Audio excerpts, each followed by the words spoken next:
Your weakness gives you a ministry. Your weakness makes you more dependent on God. నీ బలహీనత దేవుని మీద ఎక్కువ ఆధారపడేటట్టు చేస్తుంది. Your weakness helps you value others. నీ బలహీనత ఇతరులకి విలువిస్తుంది, ఎందుకంటే వారిలో బలము నీలో బలహీనత. It's a body of Christ. Your weakness prevents arrogance. నీ బలహీనత నీ గర్వాన్ని తగ్గించి దీనుడిగా చేస్తుంది. Your weakness reminds us that God will give us new bodies. నీ బలహీనత ఏం చెప్తుంది?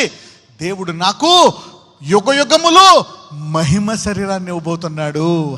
Your weakness reminds that we deserve wrath but we receive grace.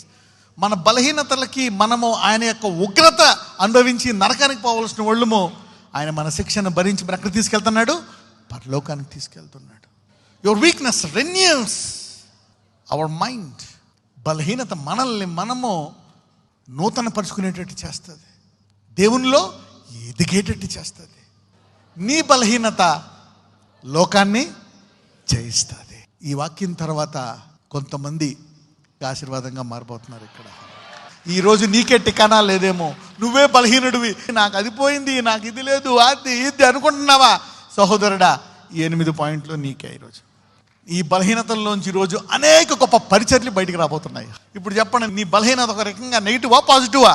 క్రీస్తులో ఉన్నవారికి సూపర్ పాజిటివ్.